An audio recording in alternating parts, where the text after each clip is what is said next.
I got the gecko hat on today. So VHS 99 is out on Shudder right now, and I quite enjoyed it.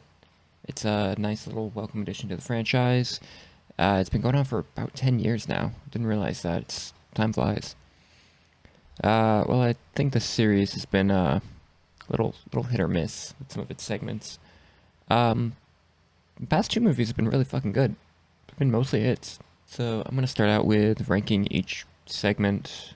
Not ranking, but going over my rating for each one. I'm gonna start out with the first segment for this one. The first segment of VHS 99. Focus on my fucking face. Where are you? Shredding by Maggie Levin is the first segment, and I think it's by far the weakest one to me. It has an interesting idea brought down severely by a very unlikable group of characters, and the ending is just very boring, and it goes on for a while. I got nothing against the director. I don't know anything else she's done. I know she's like a producer, like worked on a couple like Scott Derrickson films. So I don't know if are they married? Oh shit, yeah, they're married. I didn't know that. Well, that makes a lot of sense. Okay. That makes sense as why their son is in the movie too. Interesting. Yeah, I got nothing against her. It just segment really just didn't work for me. Um, I do really like the shitty kind of punk feel and how it like makes fun of that whole like '90s punk kind of aesthetic. 2 out of 5 for shredding, or fucking 4 out of 10. I don't give a shit. Whatever you want to call it. The next one is Suicide Bid. The next one is Suicide Bid by Johannes Roberts. I really enjoyed it a lot. Like a lot more than I was expecting to. That was a dumb fucking face I made. It's a very nice, like little claustrophobic nightmare. As it progressed, it got a lot more tense to the point where it's just, I don't think it needed anything like a twist or anything like that. It did very well in keeping it like interesting and still fucking horrifying and great to watch. But it did have a twist, and at first I didn't care for it. And then on a rewatch, it started to feel like a little like a creep show segment, and like the way it was styled and everything. And for some reason, that really worked for me. Thinking about it like that really worked. It felt like the Leslie Nielsen segment, something to tide you over, and I liked it a lot more once I thought about that. It's very interesting, kind of goofy in a way, but it still works. Yeah, pretty good. 4 out of 5 for Suicide Bid by Johannes Roberts. Now, segment 3. This might just be one of my favorite segments from any of the VHS movies. Ozzy's Dungeon, directed by Flying Lotus, is a batshit fucking insane movie, and it's super fun to watch. And oh god, it's so good. It doesn't explain anything, and it doesn't need to. It is a perfect short film in that regard. It has a wonderful setup, some great fucking, oh god, it's so good. Super fun, super fucked up.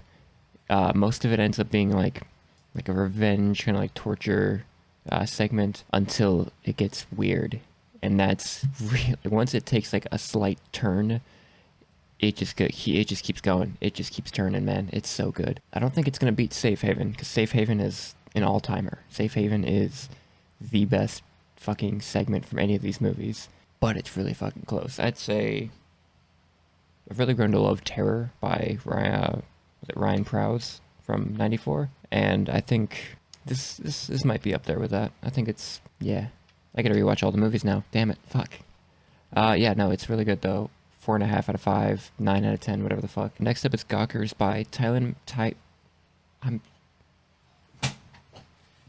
McIntyre.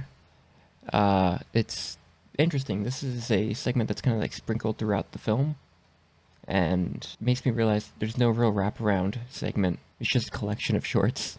But I think that's kind of interesting. It somehow works. It doesn't need to be anything crazy. It doesn't need to be like '94, where the wraparound is over the top and fucking kind of dumb. Doesn't need to be like 2 where it's a little bit more grounded, but it doesn't need anything. It worked. I didn't notice the problem.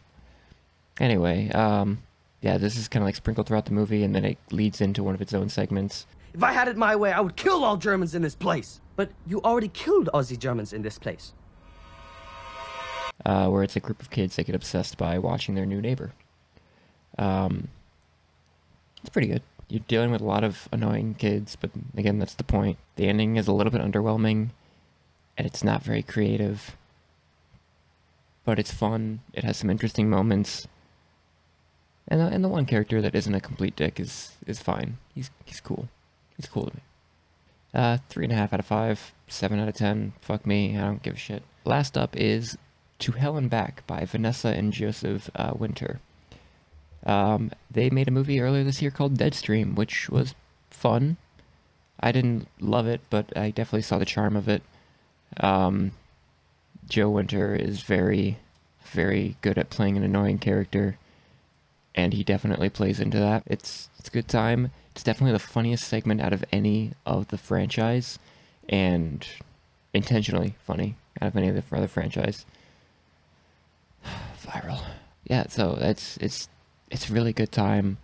There's some really impressive fucking visuals and sets. The sets are fucking cool. And that was also like probably some of my favorite stuff from Deadstream.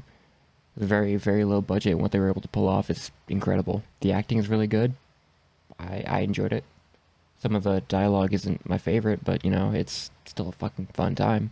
The tone doesn't feel abnormal, and it kind of helped making it fun without taking away anything from the situation going on in the short. And yeah, it's really good. It's a very easy 4 out of 5, fucking 8 out of 10. Overall, this is probably like the most fun entry in the entire franchise. There's a really good amount of comedy, but it's a very easy watch. I love the series so fucking much, and I can't wait for 85 to come out next year. Fucking David Bruckner and Scott Derrickson, I have fucking high hopes for that shit. So I guess I'll give my rankings right now, though. We got 94 as my top one. I think all those segments are consistently good. The wraparound still sucks, but that's fine. Who cares? It's fun. It's fun to watch. 2, which I think definitely has some of my favorite segments, but man, that first one really brings it down. 99, which is still all like good. 1 is fine, and then all the way down at the bottom is Viral. Still think there's some creativity going on there, but it just, nothing came together. That wraparound is one of the most frustrating fucking things I've ever seen in my life. God, it's so infuriating. That's it. Check out VHS 99 if you want to have a good time. Watch the entire franchise. It's good for a fucking Halloween time, but it's also just a good franchise. Very fun. Watch it with friends if you want. Yeah. That's it.